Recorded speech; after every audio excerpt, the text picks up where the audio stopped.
So the last day we were discussing about phenomenology as a utensil to conceive reality in its totality without losing any of its profiles. And this phenomenological method or this phenomenology was later uh, used as a utensil to interpret uh, so many subjects, not only in philosophy, but it was used also in literature. Then, in understanding, I would say, in understanding reality or in helping all the sciences in general.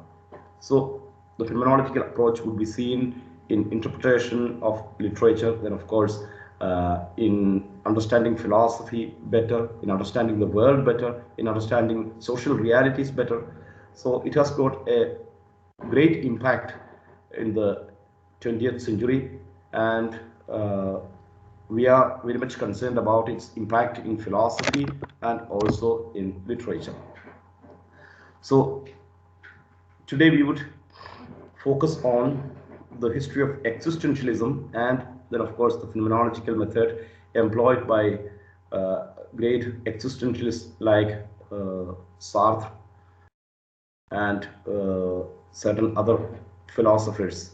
For example, Martin Heidegger, who is a champion philosopher who uh, used the phenomenological method in understanding the world and man.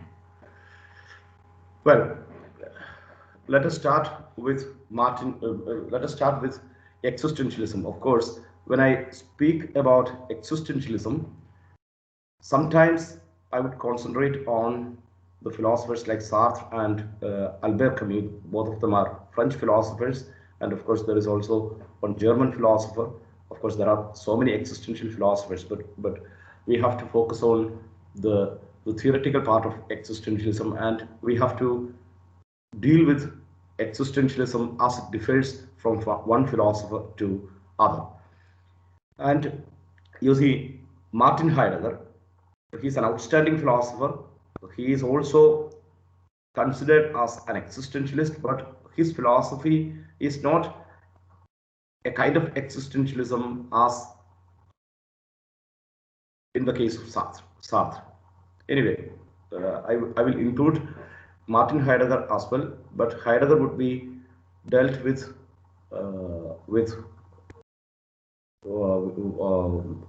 much more importance because he has contributed a lot to the philosophy of interpretation or hermeneutics, because he has actually laid the foundations for hermeneutics as a scientific discipline, I would say. Of course, it has got a long history, but anyway, in the modern sense, the theoretical contributions of Heidegger is much more important than that of others. Okay, well and good. Existentialism, as I told you, has its origin in its reaction towards Georg Wilhelm Friedrich Hegel. As we discussed, Hegel has always spoken about an absolute, which is actually the reality in its totality, an absolute which is in evolution.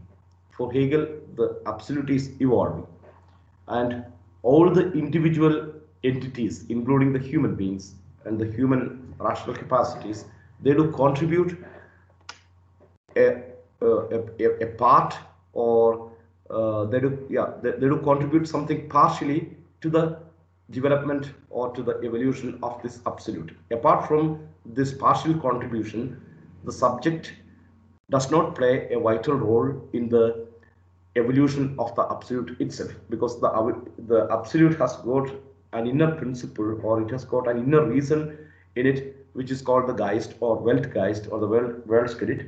And according to the plan of the world spirit, history evolves. So the evolution of the absolute, it unfolds, and this unfolding is termed as philosophy, or it is history.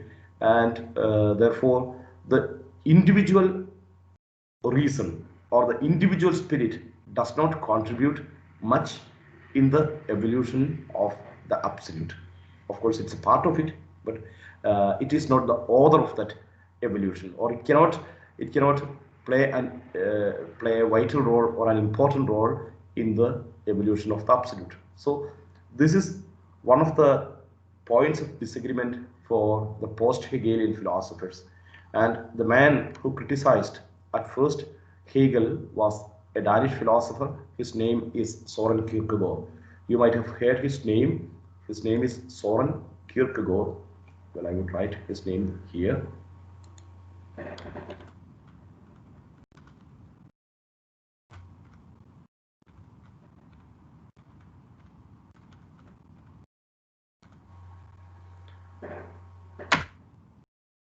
His name is Soren Kierkegaard.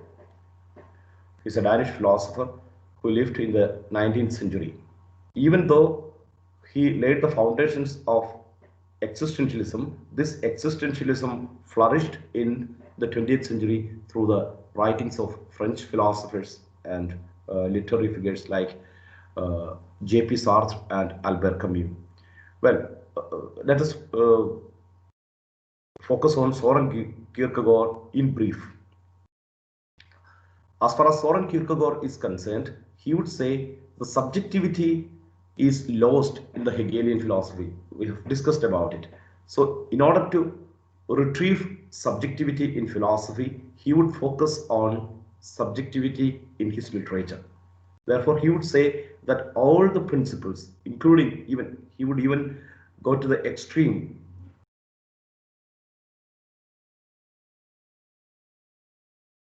So, therefore, he would say that even truth is subjective. For example, it is very difficult for us to understand that truth is subjective because we have got a concept or we have got an understanding that truth is the most objective thing, like being. As we discussed in earlier sessions, truth is a transcendental property of being itself, because truth is evident like being. Being is self-evident, therefore truth is also self-evident. Therefore, truth must be objective.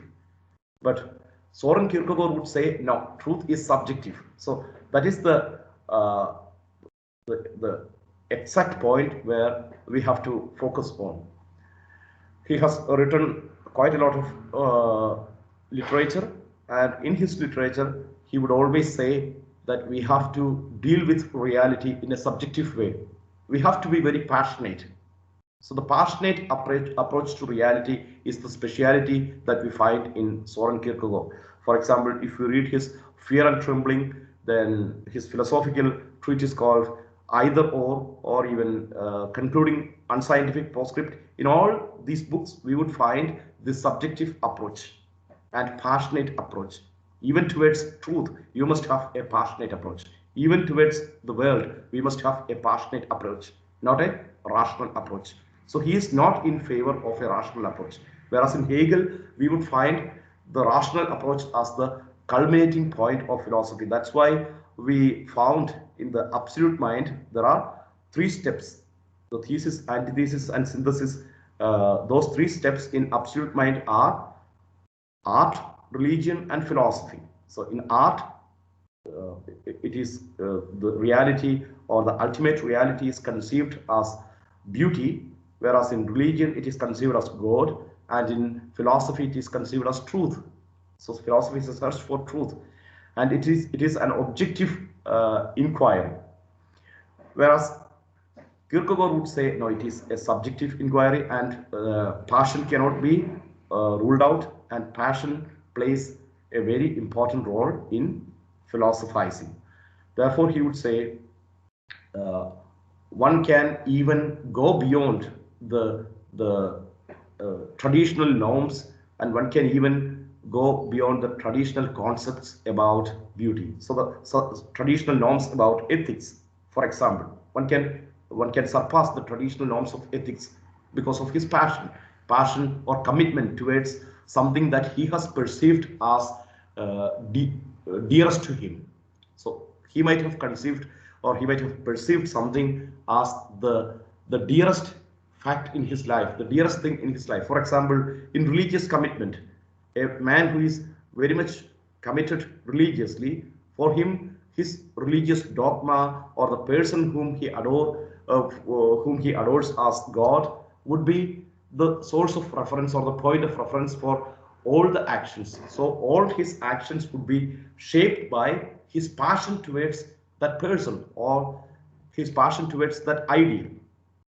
So the passionate commitment towards an ideal or to a person is the pivotal thing as far as Soren Kierkegaard is concerned. Therefore, he would say that one can even go beyond the traditional ethical norms and the traditional norms concerning truth. So that is the gist of the passionate approach. For example, let me bring an example. In his famous book, Either or, he would differentiate three stages in the development of a human being. For example, uh, a human being can live in three stages, and the first stage is called the aesthetic stage, and the second one is the uh, ethical stage, and the third one is the religious stage.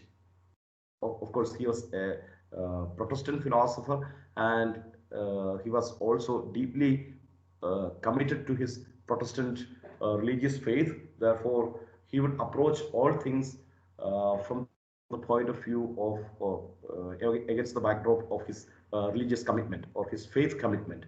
Therefore, he would say that there are three stages, and the first stage is aesthetic stage. That means a person who is not deeply committed to any ideal or any person can lead an aesthetic life, and this aesthetic life can have two forms. One, he can be an abstract intellectualist, and he can also be a romantic hedonist.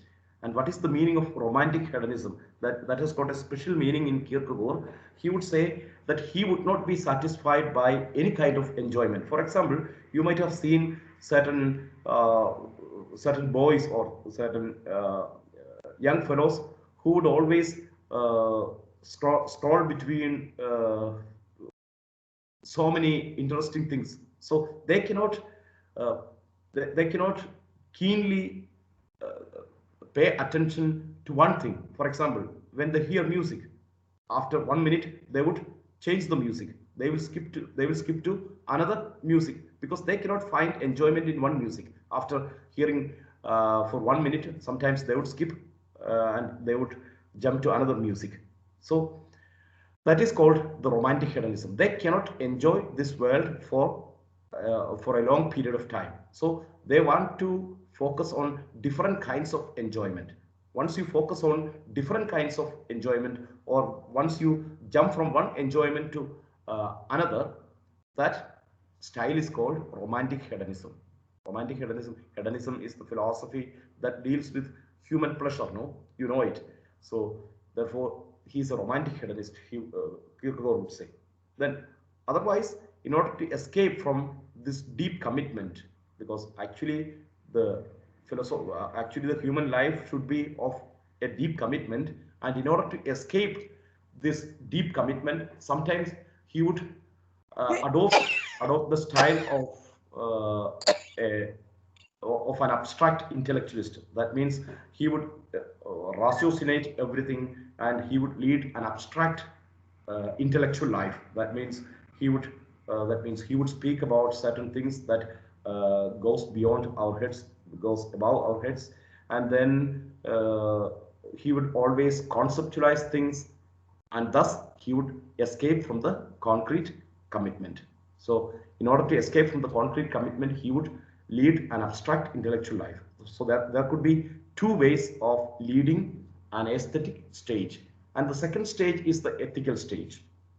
And this ethical stage, you see, today when we deal with ethics, or when we speak about ethics, you see, ethical principles should be universal. They should be unchangeable. For example, when we differentiate between the legal and the ethical issues, for example, certain things would not be legal here, but uh, just because of the fact that it is illegal here, we cannot say that it is unethical. So ethics is even beyond law. Law is just a way, or it is just a method to protect ethics, to protect the morality, I would say. So morality is something beyond the law. So what is permitted by the law need not be always ethical, need not be always moral. So ethics must be, or the ethical principles must be universal, they must be necessary, and they must have validity everywhere. That's why I use the term universal and necessary. Actually, the adjectives universal and necessary, these adjectives come from the Kantian philosophy. In Kantian ethics, he would always speak about the universality and necessity of the ethical principles. Anyway, even today, the Kantian ethics has got leverage on the ethical deliberations and considerations in the contemporary world. Therefore, the ethical principles must be above all universal and necessary. But if they are universal and necessary, then one cannot easily go beyond the ethical principles. One cannot bypass the ethical principles. No other principle, no other commitment can validly uh, bypass the ethical commitment. Therefore, that's the modern concept of ethics. But anyway, this man Soren Kierkegaard would say that there are certain situations where you can even bypass the ethical considerations, and one such situation is called the teleological suspension of the ethical. Teleological suspension of the ethical. That means you are suspending your ethical considerations. Suspension, teleological suspension of the ethical. And the best example you will find in his work, Fear and Trembling. Can you see it? Teleological suspension of the ethical. He has got a narrative from Bible, from Old Testament. That's the sacrifice of Isaac by Abraham. Abraham was an old man when he received his son Isaac miraculously through the intervention of God. So through the divine intervention, he was gifted with a son, of course, almost miraculously, because according to Bible, his wife Sarah was a very old woman and he was also a very old man. But in their uh, in their old age, they were gifted with a son miraculously, and the name of that son is Isaac. And in the biblical narrative, there is a story that, as per the request of, or as per the command of God, Abraham is going to sacrifice his only son. And you see, for Abraham was a rich man because he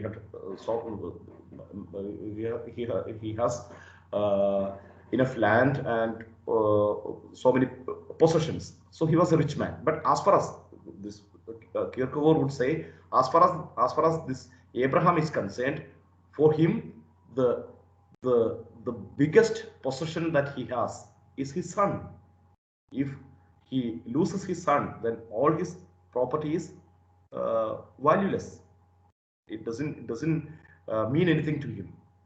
If he doesn't have any offspring, then it is useless to have all these possessions.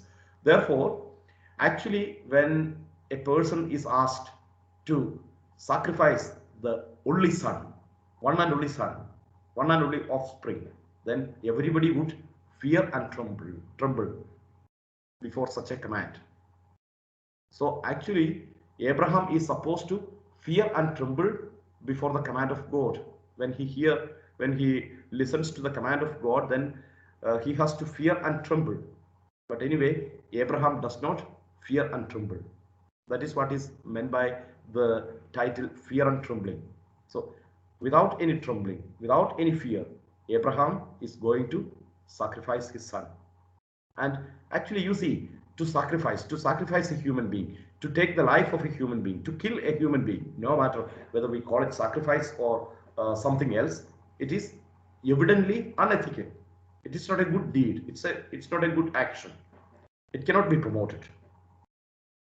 So an evidently unethical act is going to be performed by Abraham. And what is the reason behind it? That's the famous question that Kierkegaard asks. You see, from the very beginning, Abraham is convinced that God has always miraculously intervened in his life. God has done everything miraculously in all stages of his life. He has given him everything miraculously. So he believes in the miraculous intervention of God. For him, that God is always good. Such a God would never permit anything evil happening to him. Do you get me? So, a God who does not permit anything evil happening to him would be the absolute good for him. So, the command that comes from such an absolutely good God would never incur any evil. Therefore, he would say that even when I commit an evidently or an obviously unethical act, that taking the life of his own son, this God would make, or this God would somehow miraculously turn the whole episode into a good one, or the climax of that apparently evil episode would be good. So he believes in the divine providence, and he believes in the miraculous climax that would happen as a happy ending in in this episode too. Therefore, he is ready to kill his son. But anyway, as Abraham believed, God miraculously intervened and the child Isaac was saved. Therefore, Kierkegaard would say, believing in the final good, you see, teleological means something connected with finality, something connected with the end, something connected with the future. So, believing in the final good, believing in the ultimate good, believing in the ultimate miraculous intervention of God who does not permit any evil thing to Abraham. Abraham is ready to commit a heinous act, taking the life of his son. Therefore, Abraham is teleologically suspending, for a time being, he is suspending what is ethical. So he just suspends all his ethical concerns. Actually, Abraham is also sure about the unethical things involved in taking the life of his own son. He was very much worried because it's quite unethical, or it is obviously unethical. But anyway, he is suspending these ethical concerns because of the fact that he is cocksure about the divine intervention as a final event, and he believes in the miraculous intervention of God. And through that miraculous intervention, he is sure that he would be saved and the ending of that episode would be good. So therefore, believing in the happy ending of that episode, he is suspending for the time being all the ethical concerns. So therefore, Kierkegaard would say that even the ethical stage is not the final stage. So ethics is not the finality of human deeds, he would say. Ethics is, so the ethical concerns are not the final concerns as far as the personal passionate commitment is concerned. So you need not be bothered about the ethical impacts or the ethical concerns when you are deeply committed to an ideal or to a person. Of course, it is debatable. I don't personally agree with such things. But anyway, this is the point that Kierkegaard puts forward. For example, if we believe in such a thing, then of course, those who are committed to an ideal or to a person, believing that everything would be good in its final episode, they can involve in any kind of heinous crimes. They can suspend all the ethical concerns. That is what is happening all over the world. For example, when somebody commits heinous crimes in the name of an ideal, in the name of religion or in the name of God or even in the name of certain other commitments, when they say or when they would say that I have got the firm conviction that everything would be good in the end, then they can also suspend the ethical teleologically, but we cannot promote it, isn't it? So therefore, Kierkegaard would say there can be a teleological suspension of the ethical, and then he would say the final stage or the deepest commitment is involved in the final stage, which is called the religious stage. Therefore, the religious commitment is the most passionate commitment towards either an ideal or to a person. So he was a deeply religious philosopher, existentialist, and he would say that my existence is a subjective existence, and through my subjective commitment to God, I have to live. Therefore, he would say that faith is a commitment towards a person. Therefore, because of that personal commitment to a God, I can make even certain apparently foolish things. That's why he would say that faith is a leap into the darkness. Even today, quite a lot of people uses this definition, faith as a leap into the darkness. So I don't know what would happen to me, but anyway, I am quite sure about the or I am firmly convinced of the goodness of God. So I will be protected.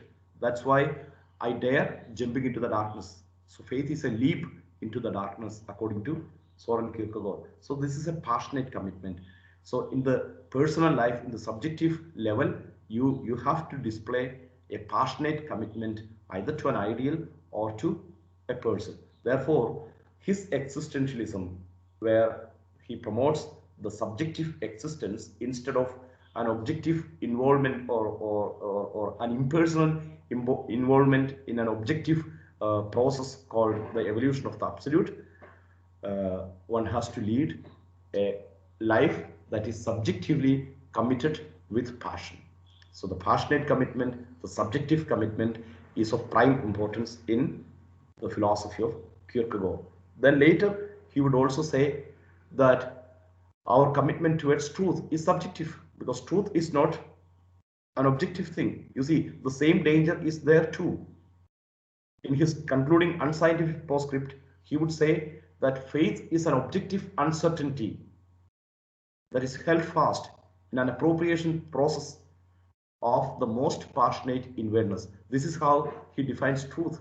So truth is an objective uncertainty. That means actually we do speak about truth as an objective certainty, no? Instead, he would say truth is an objective uncertainty held fast in an appropriation process of the most passionate inwardness. So you have got an inward passion towards an ideal, and that passion towards the inward passion towards an ideal or to a person would prompt you to bypass the the uh, the traditional concepts about truth. So for you, your truth is subjective.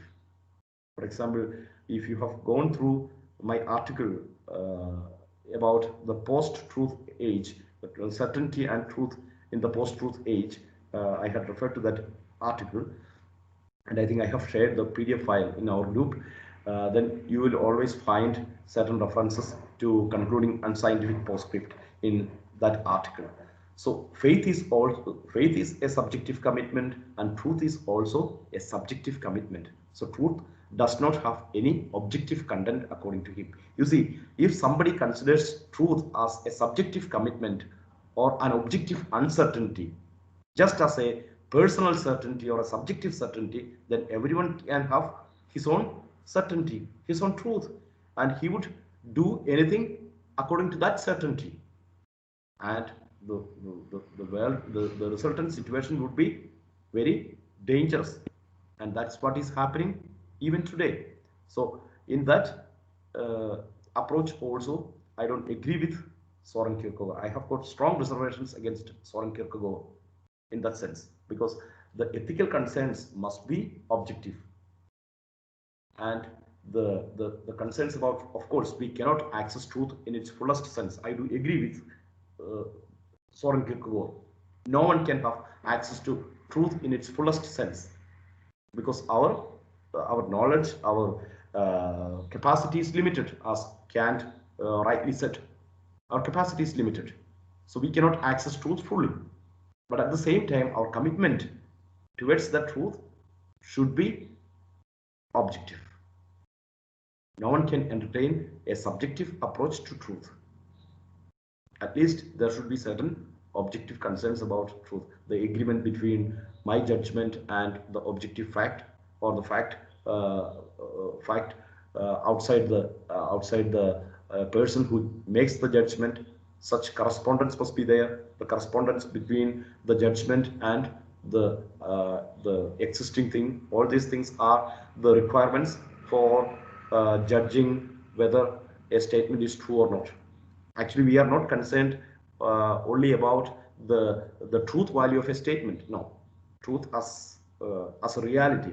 I do speak about truth as a reality here, not about the truth value of a statement. For example, when I say 2 plus 2 makes 4, of course the truth value is true. When I say 2 plus 2 makes 5, then the truth value is f. That means it's false. So I am not concerned about the truth value of a statement, not that of a mathematical statement, but something deeper than that. Truth in its fullest sense, or truth as a reality.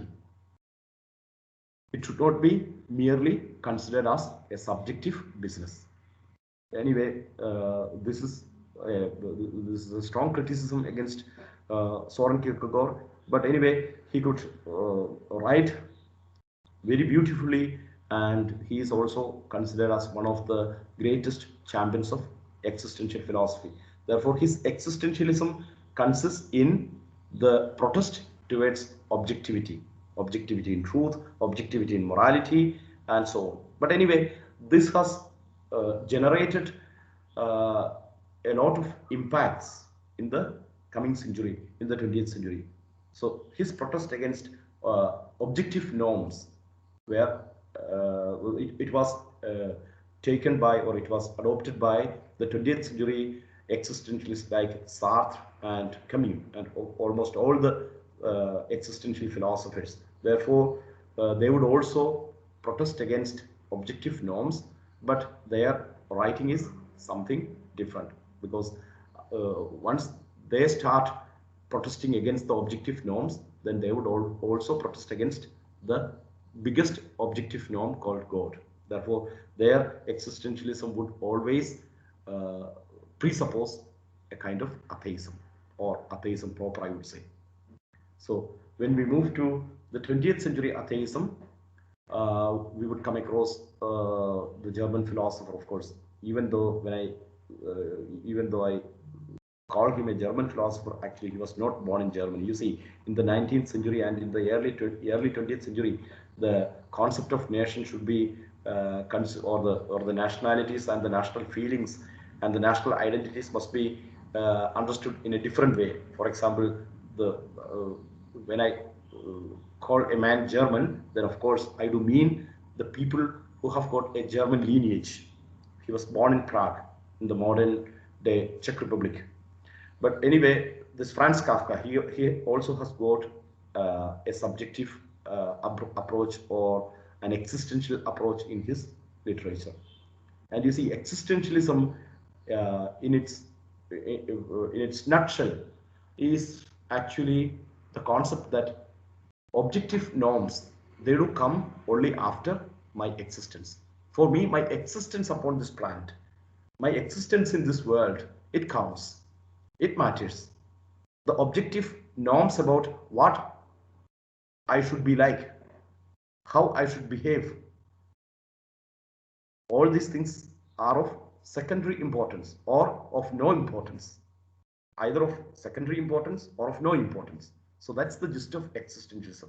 That's why we have got the famous statement by Sartre, existence precedes essence. So essence is the sum total of the expectations of a society about what a human being should be like, or how a human being should behave, or what makes a human being distinct, or what makes a human being different from other animals. So we would say that he has to lead a rational life. He has to conform to certain norms that are created by the, the tradition. So we have got certain traditional concepts about a human being, about a boy, about a girl, about a man, about a woman, about a religious believer, about no matter whatever identity you have got, about all these identities, we have created certain copybook norms, copybook style norms. And in order to be a successful, for example, in order to be a successful professor, you have to stick on to these norms. You have to conform to these norms. In order to be a successful doctor, you have to conform to these norms. In order to be a successful philosopher, you have to conform to these norms. So certain norms are made, and the sum total of these norms functions as a mold, or it functions as a copybook, or as a blueprint, and you have to conform to this blueprint to be a successful doctor, or to be a successful professor, or to be a successful farmer, or to be a successful yeah whatever profession. So in that sense, essence is the sum total of the traditionally created norms, and Sartre would say no. Therefore, in his famous book Being and Nothingness, L'être et le néant, that's the title, Being and Nothingness. That's the greatest philosophical treatise by Sartre, Jean-Paul Sartre. And in that book, he has given for that book he has given the title Being and Nothingness. You see, that title itself is very interesting.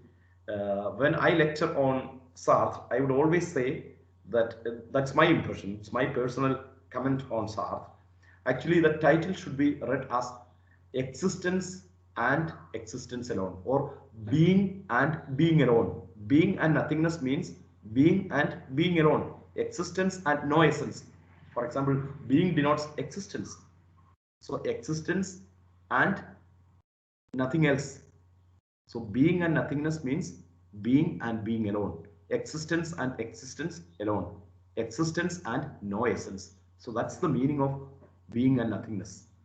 That means you have got only existence, and it is out of your existence you have to make sense of your your human nature, your human identity. Tradition cannot dictate the norms of a human being, what a human being should be like. It should not be dictated by tradition. It should not be dictated by the society. It is not the expectations of the society or the dictates of the society that determines the human essence. So the society cannot make a human essence, and you need not conform to such expectations and demands of the society. That's why he would say that a human being who is concerned about his existence, an authentic human being, must be concerned about always negating these expectations, these bloody expectations of the society. So the society has got certain bloody expectations about you. It has got certain norms about the behavior of a human being. Then you have to just ignore all such things. Therefore, the human freedom consists in continuously and constantly negating all these concepts. So you have to continuously negate all these concepts, all these expectations, all these demands of the society. Therefore, he would say that human being is freedom. He would not say that human being has got freedom. Normally, we do say that I have freedom. We don't say that I am freedom. Whereas Sartre would say, I am freedom. My essence, if I have got any essence, that essence is nothing but freedom. And that freedom consists in the power of negation, negating what the society expects from me, negating what the society demands from me. So all the demands of the society, all the expectations of the society, and all the what we call all the restrictions of the society must be negated. So you are living uh, as a human being. In order to live as a truly human being, you have to constantly negate all the prejudices of the society. That's why he would say that otherwise we don't have any way out of the concepts that society has developed about me or of me. For example, if I have committed a crime, then the society has always a prejudice towards me. The society would always call me a criminal. So, in order to escape, in order to go beyond this impression of the society, I have to constantly negate the concepts that society has created about me, society has developed about me. So you need not be considered about you need not be concerned about others. They have got so many concepts about you, and actually the society functions as a criminal a criminal band that that uh, uses or that creates certain concepts about other people. So as far as you are concerned, the society is a hell for you. That's why in his famous play No Exit, he would make the very famous comment, learn for Selautre. Hell, that's the other. Of course, he uses the plural, l'autre. He uses the plural of the other. That means hell, that's the others. So we have to translate it. L'enfer, c'est l'autre. That means hell, that's the other. So the society functions as a heavy block, or it functions as a, a criminal band that that generates certain concepts about you, and this society also circulates certain concepts about you. And in order to live authentically, you have to negate all these concepts about you. Then only you can freely live, then only you can become what you want to be. Therefore the essence does not come in the beginning of your life, but the essence comes in the end of your life. Essence comes as the outcome of your existence. So when you live for some 70 or 80 years, towards the end of your life, someone can say that this man was so and so. So no one can say that a man should be so and so, but only the history can make a judgment that this man was so and so. Of course, that judgment is also not fully correct according to the Sartrean philosophy, because we cannot judge it. So you cannot dictate the norms of how a norms how a human being should behave, or the norms of how a human being should be like, what a human being should be like. You cannot dictate. So whatever dictates that the society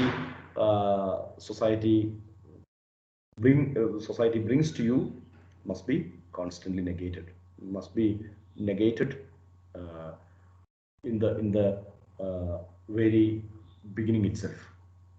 So for Sartre, freedom consists in power of negation. Therefore, he would say that otherwise you are having a what we call a congealed essence. For example, as far as the animals are concerned, they have got a congealed essence. They have got a solid essence. On the other hand, we have got a loose essence.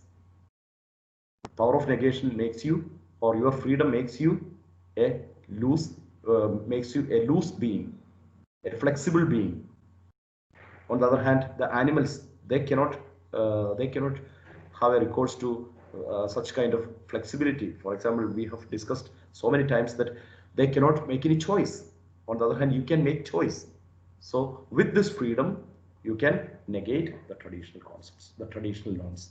And he would say that the biggest enemy of humankind, as far as a human being is concerned, is God.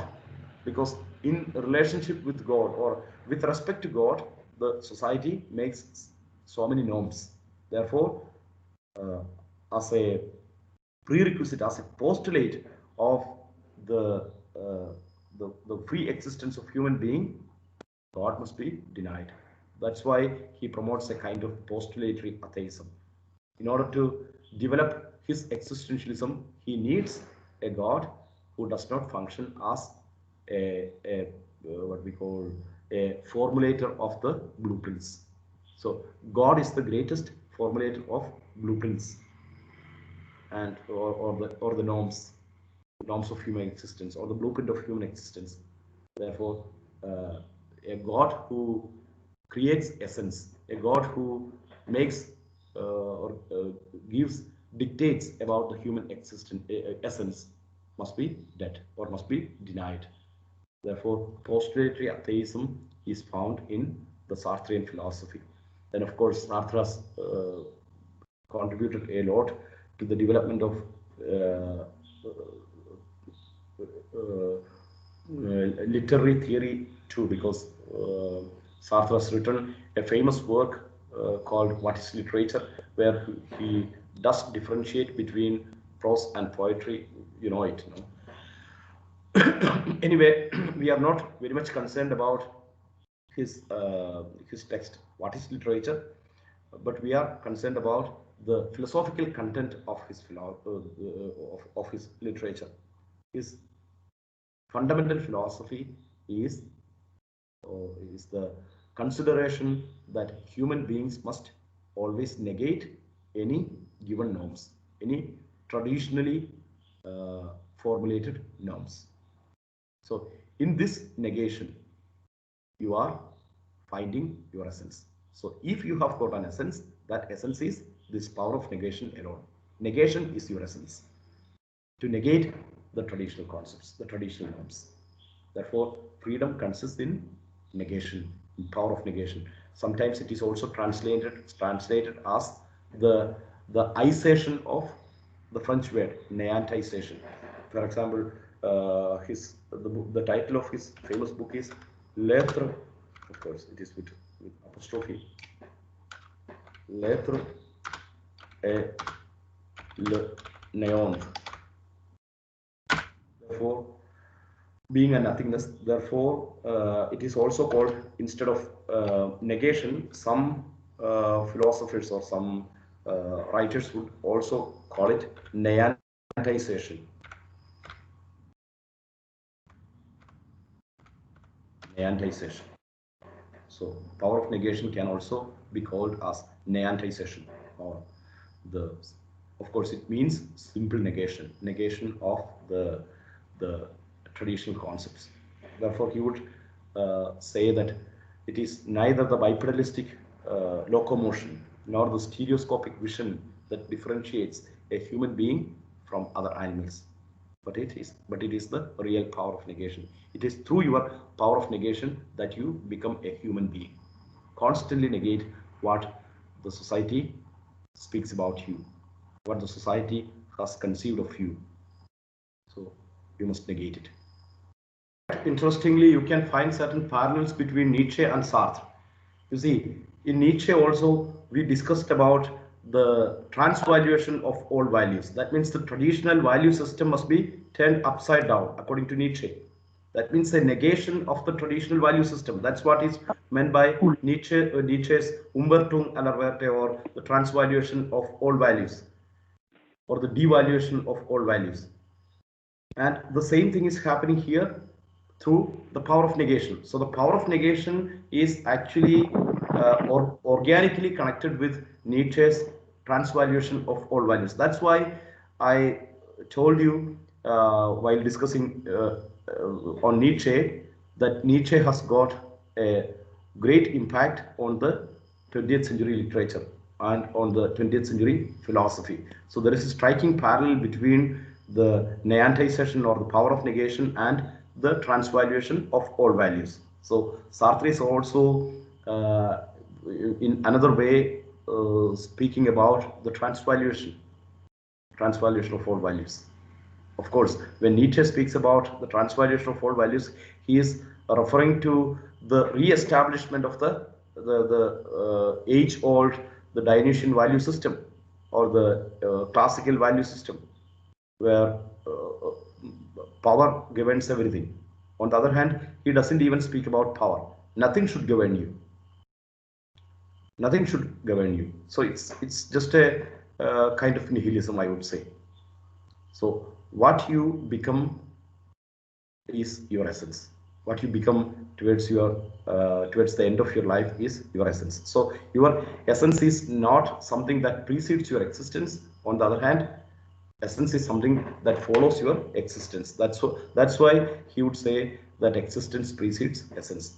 You need not be concerned about your essence, but just live according to your wishes and use your freedom in its fullest sense. And what you become towards the end of your life, that's your essence. Let history decide, and even history is not the best judge, or history is not a perfect judge to judge you, because history cannot have access to your personal choices and your personal feelings.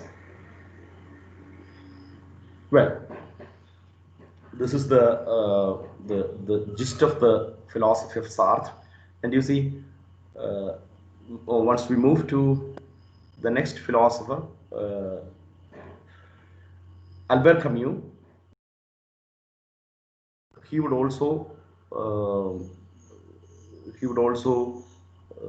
formulate his existential philosophy in a pattern that is something somehow or somewhat similar to that of Sartre. But anyway, he is different from Sartre, and he was also a strong opponent of Sartre because of the Sartrean commitment towards Marxism, to communism.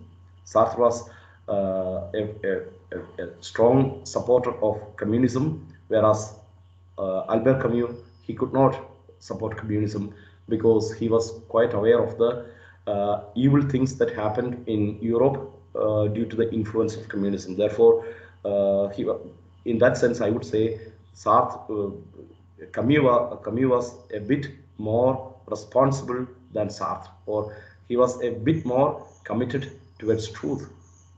On the other hand, Sartre blindly and uh, even with some kind of hypocrisy supported communism. Well, when I use the term hypocrisy, I have got a special reference to share with you, where I told you about the Black Book of Communism last day.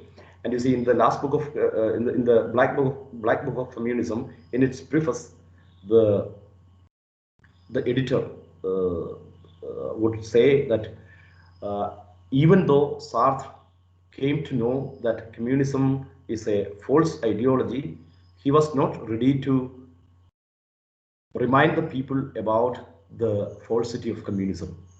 For example, there is a famous statement made by Sartre, which is quoted in the Black Book of Communism, where he would say that even after knowing that communism is an utter failure, Sartre promoted communism in France. On the other hand, after knowing that it is a failure and it commits a lot of crimes in Eastern Europe, uh, Albert Camus withdrew his support to communism. So, in that sense, Camus was more committed towards truth, I would say. So, anyway, I didn't expect that from Sartre, but anyway, history speaks otherwise, or the documents speak otherwise. Well, as far as Camus is concerned, you see, both Camus and Sartre were Nobel laureates for literature, even though Sartre did not accept the prize.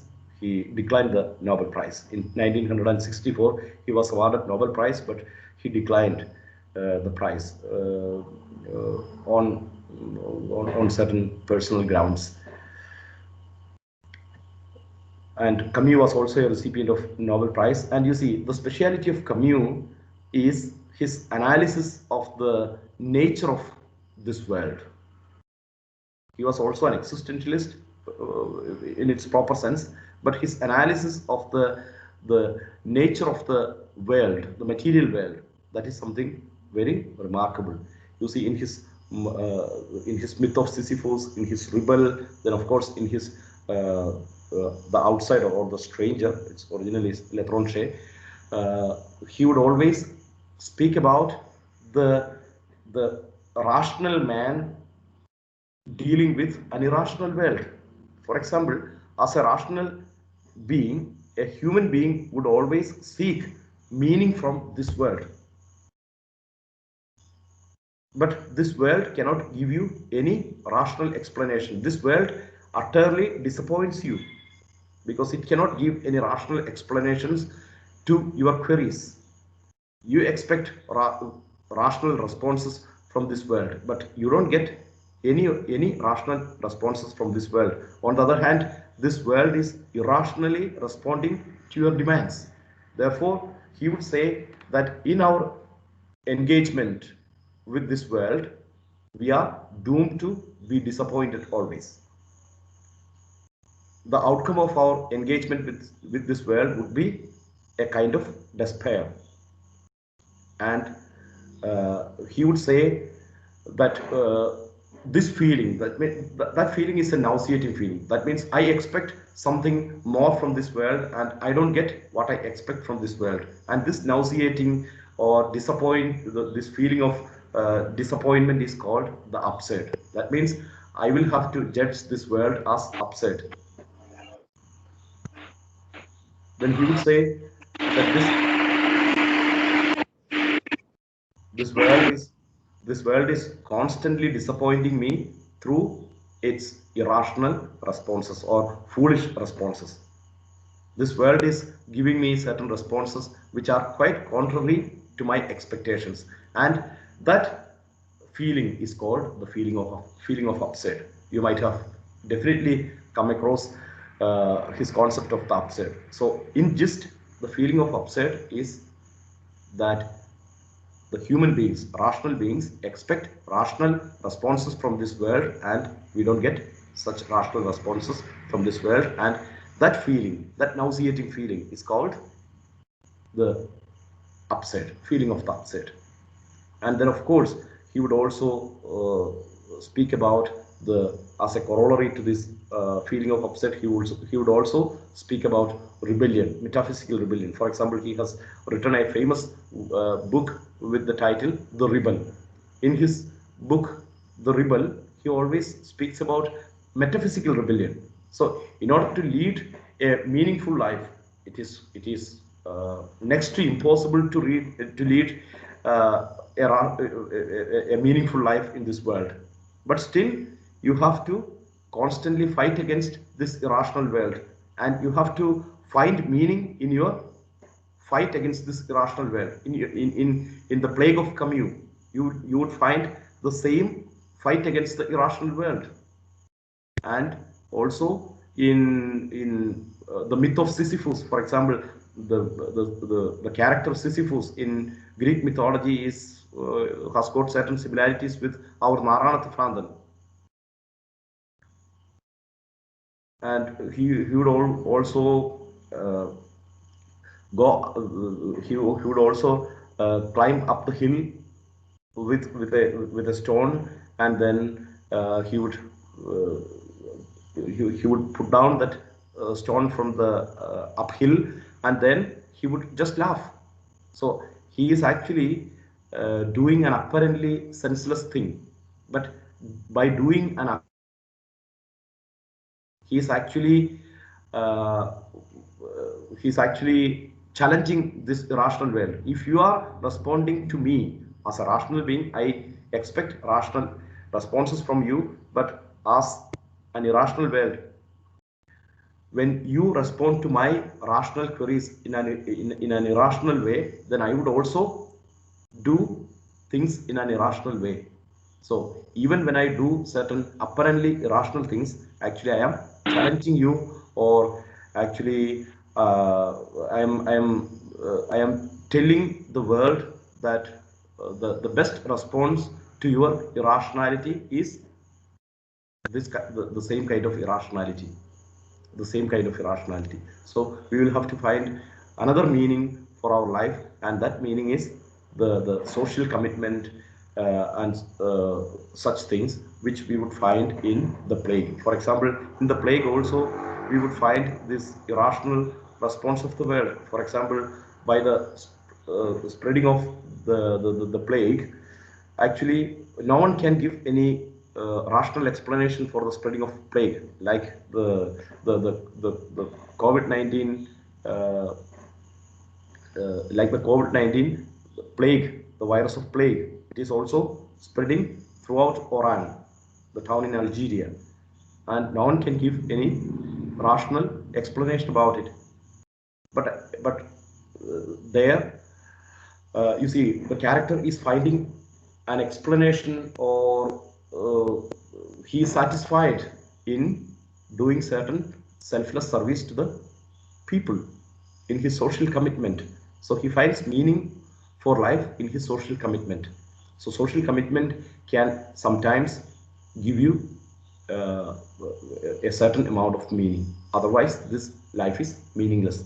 That's why he would always say that the only remaining problem is, or only remaining question is the question about suicide. Whether the life is, whether to carry on with your life or not, whether the life is worth living or not. That's the famous statement by Sartre, no? By Camus, no? Whether life is worth living or not. So now we have to decide whether the life is worth living or not. So in order to be convinced that this life is worth living, you have to find out some meaning, some rational explanations, and you can find, to a certain amount, you can find a rational explanation in your social commitment, and that social commitment is the way out for community. Well, during our discussion we can explore more. Otherwise, we will have to speak about the whole of literature of Camus. Well, then we move to uh, Martin Heidegger. You see, Martin Heidegger is a great philosopher when compared with Sartre and Albert Camus. He is a thoroughgoing philosopher, and he has contributed a lot to existentialism and also to hermeneutics. As far as we are concerned, we would not speak much about his existentialism, uh, save his analysis of human being as a being committed to existence alone. So the analysis of the human existence is of prime importance in Heidegger's philosophy too. Therefore, he could be called rightly an existentialist. But as far as we are concerned, I would say I would speak about his contributions to hermeneutics. You see, the biggest work or the greatest work of Martin Heidegger is Sein und Zeit, or Being and Time. In his Being and Time, actually, he speaks about the what we call the leverage of time, or the imperative of time on being. So being and time are closely connected, and the biggest imperative on being is time, uh, according to Heidegger. That's why he has carefully given the title Being and Time. So your being is actually determined not by essence. Actually, we do speak about existence and essence, or being and essence. On the other hand, he doesn't speak about essence. Instead of essence, he would speak about time. That means time has got the greatest influence on being. Time determines your being. Time shapes your being. And how does it shape? That's a quite interesting question. And he would say that uh, we all know that we are limited beings. That means anything that begins to exist should cease to exist. So we have got death. But you see, even though you have got death, even though you are moving towards your death. That's why the Heideggerian philosophy would be defined in a very, very, very compact Latin statement like that of the cogito ergo sum. I think, therefore I am. And that expression is quite interesting. Moribundo ergo sum. That means I am a being towards death. That means I am dying, therefore I am. So I am a being moving towards death. I am a being moving towards death means my time is limited, my existence is limited, and my existence is limited by time. You see, in Platonic literature also you would come across the concept of the sisters of fate, three sisters of fate, or three Moirai. Moirai is the term he uses, and you see there one goddess or one sister of or one, I would rather use the term goddess, one goddess of fate would cut the thread, and that is your death. So time would always put an end to your life. And you see, we are actually living upon this planet, we are living in this world as if there is no death. Even though we are quite sure about our death, we live as if there is no death. And Heidegger would say, no, instead you have to think about your death. Instead you have to think that you would die once. Your time is limited. Once you have got the feeling that your time is limited, then you would try to make use of that time in a useful way. You will utilize the time in its fullest sense. You will perfectly use your time. You would not lose your time. So in order to make your life authentic, in order to make your life in this world valuable, you have to use the time valuably. Therefore, the certainty about your death must actually shape your life. You are quite certain about your death, and that certainty must have an impact upon your present life. And even the impending death must have an impact upon the past. When you get into the past, when you analyze a text, when you analyze history. So now we are moving to the concept of hermeneutics. Hermeneutics is actually the theory of interpretation, no?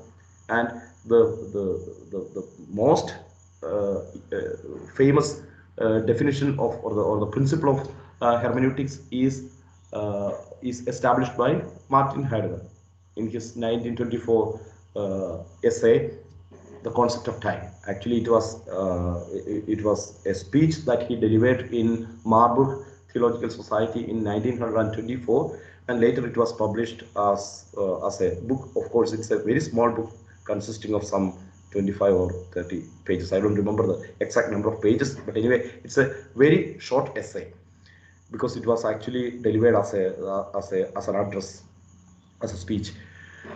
And in that book, he would say that the possibility of any access to the past, that means when you approach past, the possibility of any access to the past is grounded upon the possibility according to which any specific present understands how to be future. And this is the first principle of any hermeneutics whatsoever. This is how he defines hermeneutics.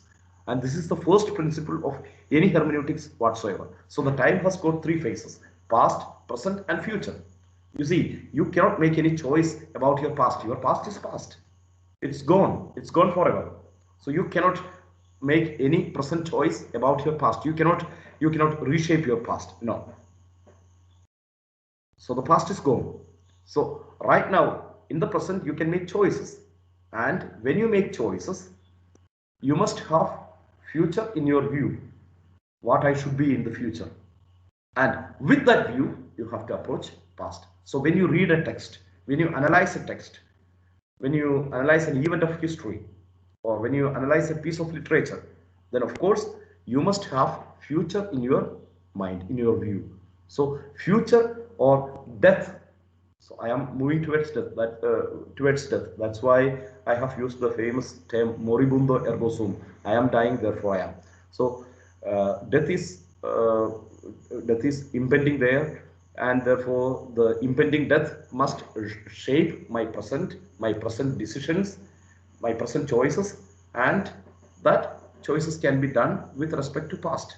For example, what the people have done in the past, what the people have written or produced in the past, all these things can be analyzed just to shape your life. And in order to shape your life, in order to form your life, you have to make choices in the present.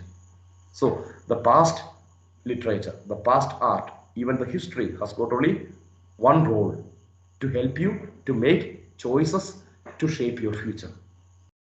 So this is the this is the first principle or the foundational principle of any hermeneutics whatsoever, according to Heidegger. Therefore, he would say that death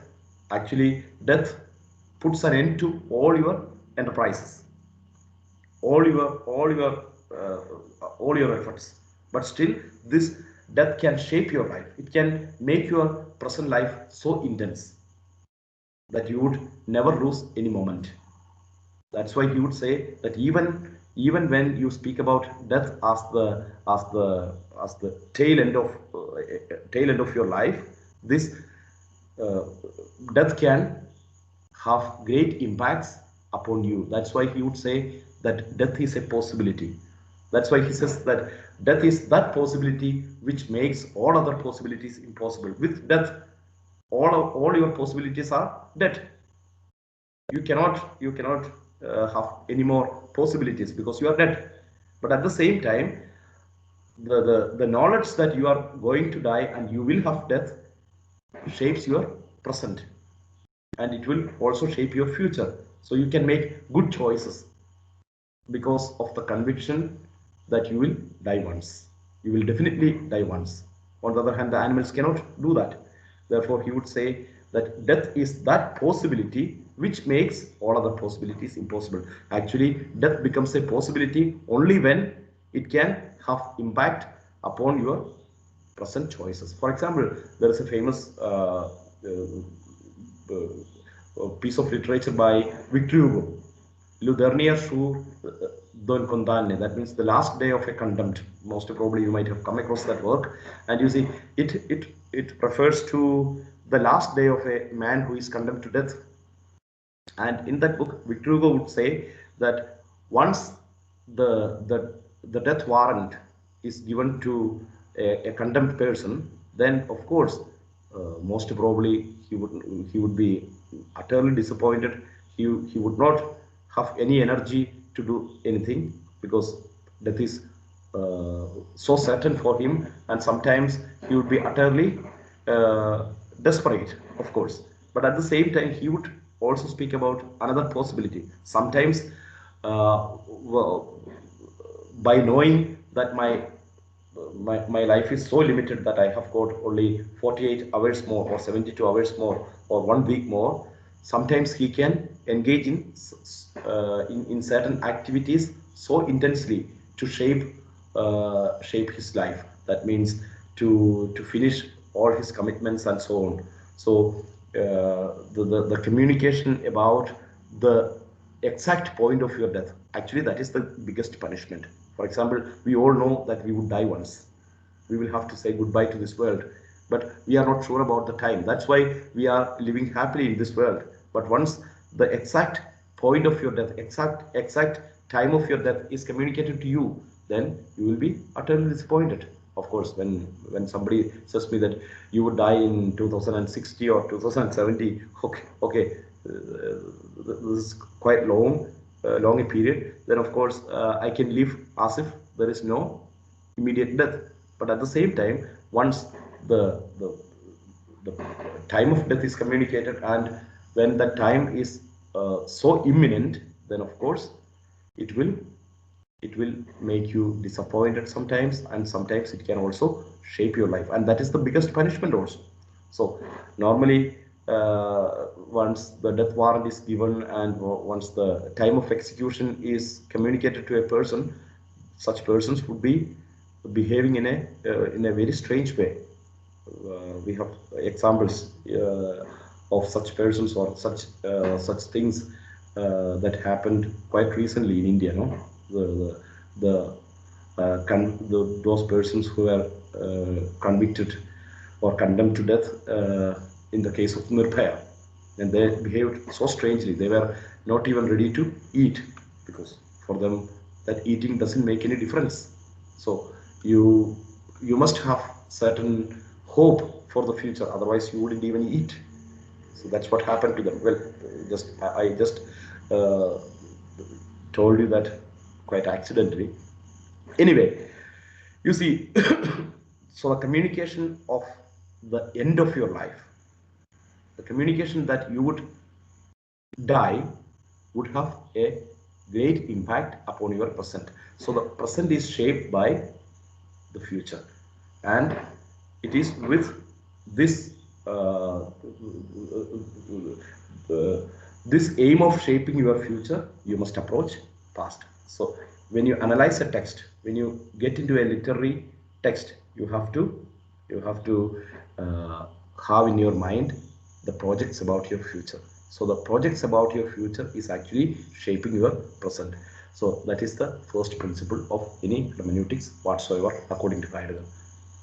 And you see, so all these philosophers are existential philosophers, and as I told you, this existentialism is actually a denial of or a negation of the traditional concepts and the traditional norms. And then of course this denial of the traditional norms is not an exclusive uh, characteristic of existential philosophy. Even in great playwrights and novelists, you would find certain similar references. For example, in Shakespeare's Hamlet, when Hamlet says, "What a piece of work is man! How noble in reason, how infinite in faculty! In action, how like an angel! In apprehension, how like a god! The beauty of the world, the paragon of animals, and yet to me, what is this quintessence of dust?" That question, now, what is this quintessence of dust? So we have got so many narratives about the human beings.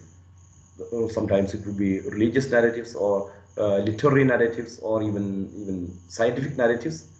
But anyway, I don't find any meaning in all these traditional narratives, in traditional norms. That's why Hamlet asked the question, what is this quintessence of dust? Of course, in the biblical narrative, you find or you will come across the narrative that man is created in the image and likeness of God. That's why he says, the beauty of the world, the paragon of animals. In action, how like an angel; in apprehension, how like a god. The beauty of the world, the paragon of animals. And yet to me, what is this quintessence of dust? So when I live my life in a subjective way, existentially, I mean, in the modern times, when I am an existentialist, when I am concerned about my own existence, not about the existence of the humankind as a whole, then these things, these traditional norms or these traditional narratives, they don't play any vital role in shaping my life. That's why he asked the question, what is this quintessence of dust? What does it mean to me? Man would be sometimes interesting to you, but to me, it doesn't make any sense, or it creates no interest in me. This is how Hamlet continues, no? So the existential, the spirit of existentialism is not limited to these these philosophers and writers alone. No, you can find such spirit even in the classical literature and in the modern literature. But anyway, existentialism as a genre, it is limited to certain great writers like Sartre, Camus, then of course Soren Kierkegaard, and to an extent to Martin Heidegger. Well, I think now we can enter into the discussion so that I can explain certain things more when you have doubts or clarifications or something to complement. Father, may I ask a doubt? Hello, Father. Yeah, yeah, Am I audible? Am I yeah, yeah, audible, yeah. Father? You are audible. Okay. Come See, on to that. Father, I have read that in camera, the play which you said, that is Sartre's play, where he says that famous dialogue. about hell. Hell, that is the other. Yeah, And I read in the translation. I read hell is other people. That is how it is yeah. translated It in is English. in Yes, literature or in English sometimes. You see, ah, French is a very literary language, and you see English is also very. I would say uh, very flexible language. No, so we can have so many versions of translation. But anyway, the original is learned for Seloth. You see, yes, for example, when we use the term say means it is actually singular. But anyway, he uses the term lothar. Otherwise, he should skip s in oath. That means hell. That's the other. But if you translate it literally, it would look like hell. That is the others. But anyway, we cannot translate so no. does it mean that he is shunning society? He is He's shunning. shunning the ex- society. Exactly, Yes, exactly, teacher. Because the society has a role, a very important role in creating images about you. So yes, once you are concerned about the images that society has created about you, then you cannot live freely. Sometimes, sometimes the society would brand you as a criminal or as a moron. Then, if you are concerned about such impressions of the society, then you cannot live freely. Therefore, in order to live freely, you need not consider you need not be concerned about the images that society has created about you. That's why the society must be considered as hell. Father, don't you think that in the COVID scenario, the the wheel has come a full circle? Now we are told to shun. We have been asked to shun the whole society and to live in isolation. No? Like so, it's a kind of very Yeah, prophetic. yeah, exactly. In the medical sense, the society is a hell for us Yes, right now. yes, medical senses. In the medical sense, yeah. But of course, you see, the society is also what we call. It's also the involvement in the society is also Yes, therapeutic. No, for yes, example, yes, most of definitely. yeah, yeah. But in the medical sense, you are right, teacher. Yeah. Yes, yes. Then Swati is asking, sir, could you please elaborate upon the connection between the concept of loose essence with that of gender fluidity?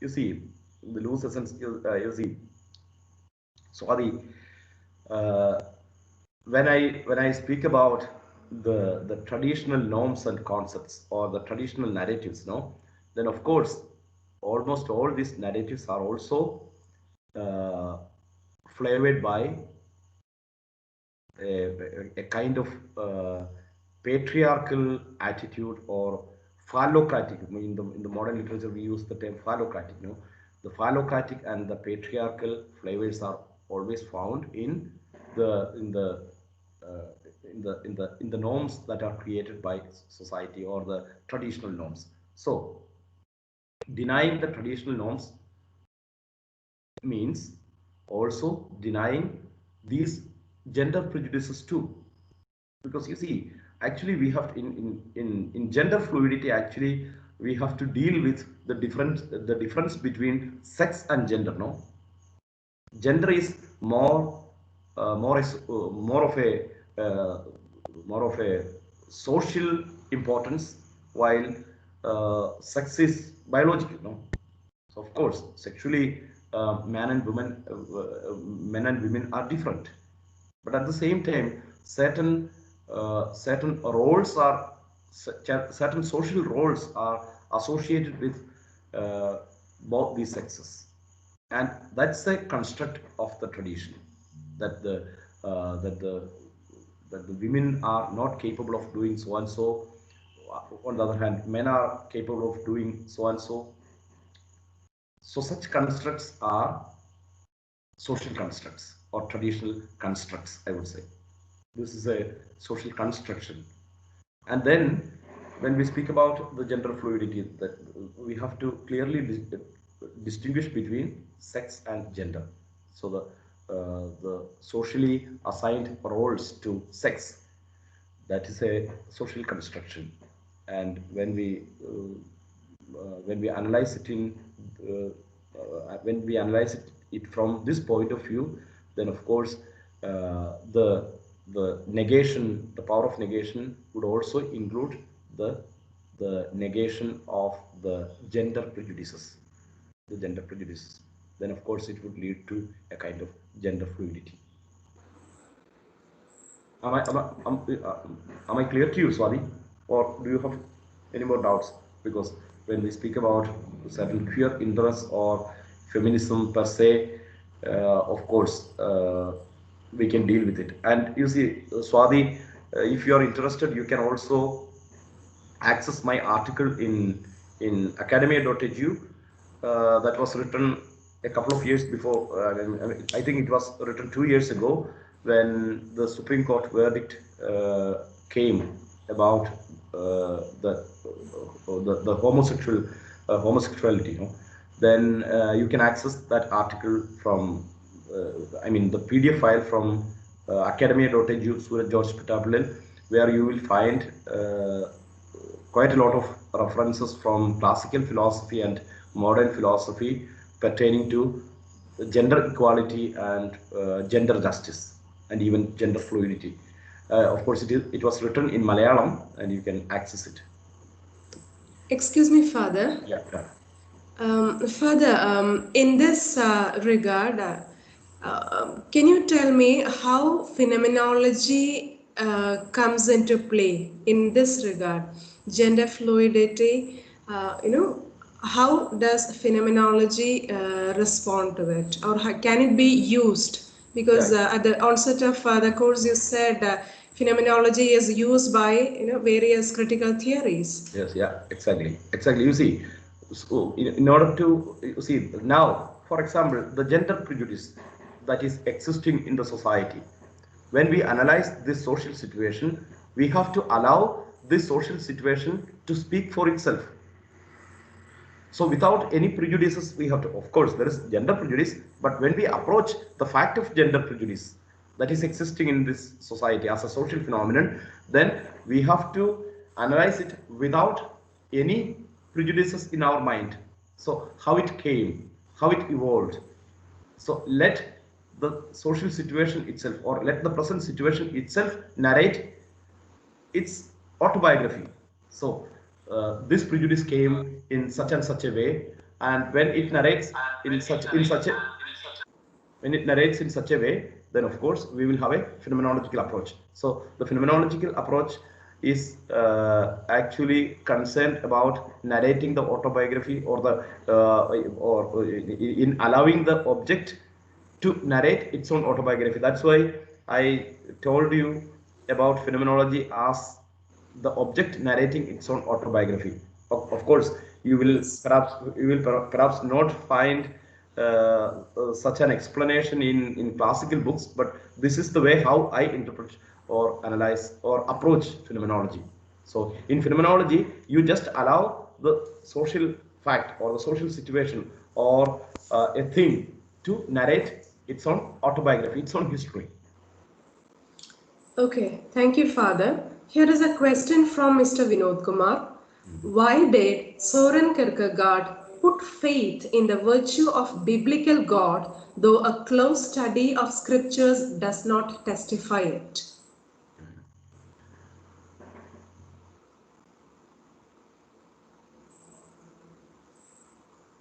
Why did Soren Kierkegaard put faith in the virtue of biblical God, though a close study of scriptures? You see, you see, for him, faith was a personal commitment. You see, he was, as I told you, he was a Protestant Christian from Denmark, and then for him, faith should be considered as a personal commitment. For example, you cannot prove the dogmatic content of your faith. A God who cannot be scientifically proven, a God who cannot be scientifically, or a God who cannot be fully understood, then such a God must be approached personally. That was his concept, no? Then in your approach to such a God, to a God who must be appropriated personally, the value system you adopt must also be personal or subjective. That is his concept in both religion and morality. Of course, you are right that according to the objective norms of ethics, almost all these narratives, biblical narratives, almost all the religious narratives must be deconstructed. Of course, you're right. They don't come up to the mark as far as the modern standards are concerned. Of course, but anyway, he is not concerned about such standards. He would say that my commitment towards a God who cannot be understood scientifically, who cannot be understood rationally, should be personal and subjective. Therefore, in my subjective commitment towards a God, my commitment, the moral commitment, should also be personal.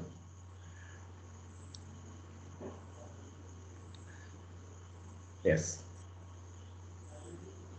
Then Kierkegaard's theory seems to justify all actions done in the name of religion, since some of the greatest crimes done in the world are in the name of religion. Isn't it very dangerous? You are absolutely right, Anjana ma'am. Of course, Kierkegaard is not a terrorist. Of course, he does not promote heinous acts in the name of personal commitments and personal belief. But however, if somebody uses this philosophy as his norm or as his canon, then of course there is such a danger. Of course, he actually, by saying that faith is personal or subjective, he is actually proving the inability to prove the existence of God objectively and the existence of God rationally. So, an objective proof or a rational proof for the existence of God, even in our commitment towards the moral norms, that is quite practically impossible. That was his concept. That's why he promoted subjective approach to uh, ethics and religion, of course. But he was not in any way promoting crimes in the name of religion. Of course, you are also not meaning that, I know. But anyway, if somebody manipulates this philosophy, or if somebody is misled by such a philosophy, of course there is such a danger, this teleological suspension of the ethical. For example, if you ask a terrorist, why did you do that, then of course he will say that I have done it for a greater end or for a greater good. Then of course he is justified, no? So in that sense, it can create a lot of problems.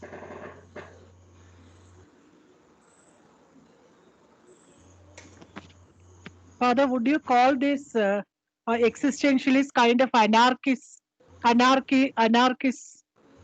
You see, teacher, uh, existentialism has got strong inclination towards anarchism, but we cannot call it anarchism per se, because they don't promote actually any kind of anarchy.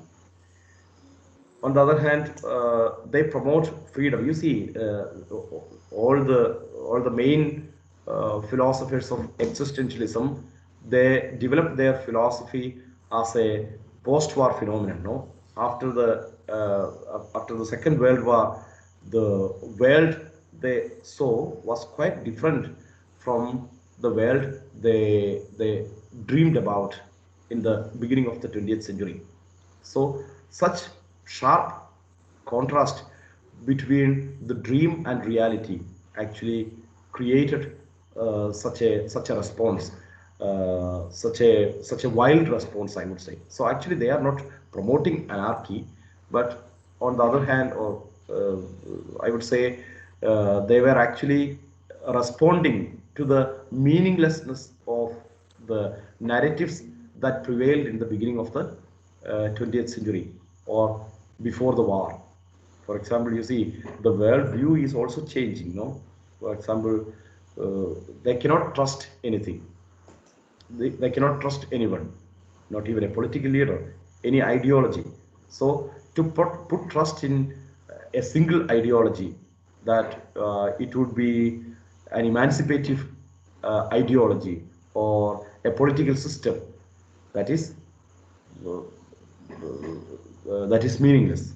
That was their uh, reservation about the old narratives and the traditional narratives. So, because of this reservation about the traditional narratives, which they thought once as emancipative, actually created this kind of response. So actually they are not promoting anarchy, I would say. No, I won't say that they are promoting anarchy, but of course it has got a strong inclination towards anarchy. And you see, in the contemporary period, it has got a still uh, still greater inclination towards anarchy.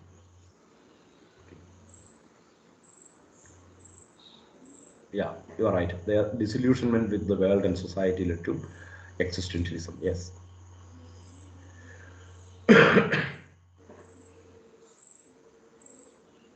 So could you tell us, say, existentialism talks about life being a result of one's own choices. Yeah. Your life is in your own hands. One's Yeah. life in one's own hands. Hmm. So could you? So he talks about the alienation and the loneliness which comes from such a responsibility. Yeah. So could you Yeah. tell us something more about this kind of existential freedom, the concept of existential freedom, the fear they have of the freedom that they have, whether they'll be able to choose. Often you read in books about existential freedom. Yeah. Exactly. Exactly. You see, in the existential philosophy, you will also come across the term alienation, but this is not the Marxian alienation, but this is another kind of alienation. So you are alienated from your existence. That means by the traditional narratives, you are actually alienated from your existence, and that alienation should be addressed to, because these traditional narratives or the traditional norms have got a big impact on your life.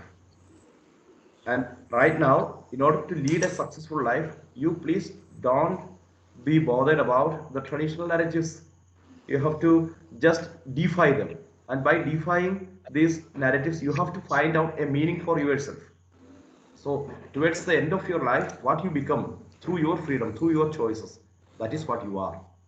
So the essence must be measured individually, not as the essence of a species. Whereas in Marx, we do speak about species essence.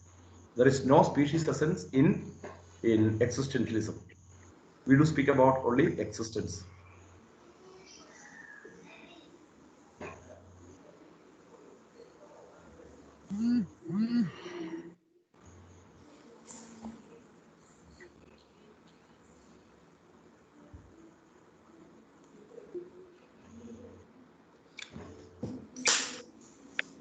Um, Nisha ma'am, would you like to ask any more question?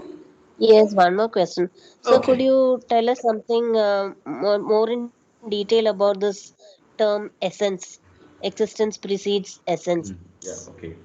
You see, Uh, essence actually this. you were talking Yeah, about species essence, and could you clarify that? I'm yeah. always had a doubt Yeah, about that. yeah. Okay, okay. You see, actually, essence is a classical philosophical term which comes from the Greek philosophy. You see, for example, when we speak about a human being or of a dog or of an animal, we would have an ideal human being, no, how a human being should be. For example, when we define a human being or when we define a thing, we need two things according to the classical logic: the genus and the species. Species is something that makes a thing specific, and genus is the group to which a thing belongs. For example, when I define a human being as a rational animal, animality, all of us are animals. So animality is the genus. Of course, you should not confuse it with the genus in taxonomy. Of course, you should not confuse it with taxonomy. But genus is the umbrella term. So you are an animal. And at the same time, what makes you specific is your rationality, isn't it? So you are defined as a rational animal. So the genus and species, all this, both these things should join together to define a thing. And you see, this species or this specific thing, it is actually the essence. So it is not, of course, the animality also plays a vital role in defining you, but the human essence proper is defined by or determined by the rationality. So as a rational being, you should be so and so. So there are certain sets of rules, sets of expectations. So a human being should behave in such and such a way. And actually, you see, they are not merely philosophical expectations or metaphysical expectations. The society can also contribute a lot in creating such essence. For example, a human being should be so and so dressed. He must speak in public in such and such a way. For example, in the Enlightenment period, we had such expectations. In the Victorian age, we had a lot of such expectations. No, so anyone who defies these expectations would be considered as an outlaw or an old. So somebody who defies such things would be considered as odd. So such oddities, these oddities are also created by or generated by the traditional norms. No, actually, uh, we cannot speak about such an essence. For example, there is an agreement between the people, and majority of people are in favor of certain characteristics, and that uh, that opinion of the majority is taken as the norm, and that norm creates the essence actually. For example, you see, uh, when we speak about rationality as the essence of human being, there are people who are born uh, with a rationality which is quite inferior to that of normal human beings. Then uh, how should we consider them? Aren't they humans? They are also human beings, no? Beings, no? Therefore, we cannot restrict the essence to some expectations created by the society or by certain philosophers or even certain philosophies. So essence is the sum total of the expectations about a human being. What a human being should be in its ideal form. So we have to conform to this ideal, the ideal of human person, the ideal of dog, or the ideal of a tree, or the ideal of a chair, the ideal of a table, and all these things would be defined by the existential philosophers. And when we come to postmodernism, of course, we would find a further defying of all these traditional concepts. So the sum total of traditional norms, traditional expectations, that is how we can explain essence. So the conjoining of existence and essence makes an individual. So you have got existence, and existence is common to all the beings here. Everything that exists here, they do share existence. But what makes you specific as a human being? What makes you the thing that makes you what you are? That is called the essence. Am I clear to you, Dr. Nisha? Yes, sir. Thank you. Father, there is one question from Miss Brenda. Is nihilism and negation interchangeable in existential philosophy? Is Uh, nihilism and negation? Actually, you see, negation is an action. Negation is an act.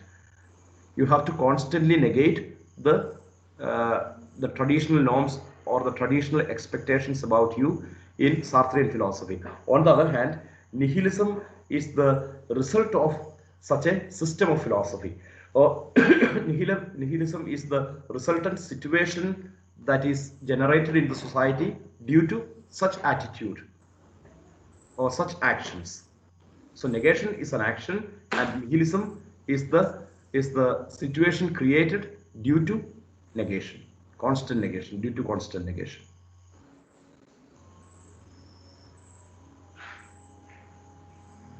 Of course, there are also certain commentators or translators who would use the term nihilation. Nihilation is also similarly used, or it is also used to denote negation. As I told you, nihilization or negation or even nihilation. I have even come across certain texts where the translators would use the term nihilation. And I think in Frank and McGill, in his 100 masterpieces of philosophy, you will find the term nihilation.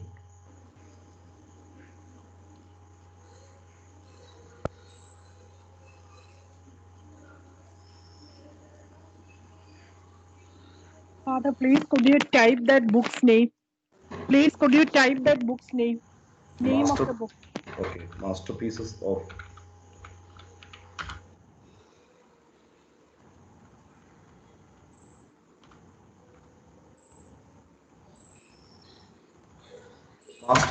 world philosophy by Frank and McGill.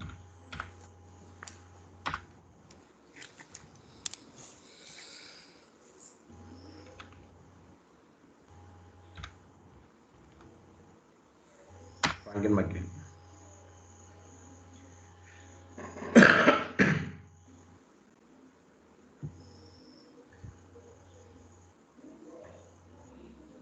And you see, in Masterpiece of World Philosophy, in Frank, this book was actually, it was originally published by George Allen and Unwin Limited, the famous publishing company which published the literature of Dr. Sarvepalli Radhakrishnan and so many philosophers.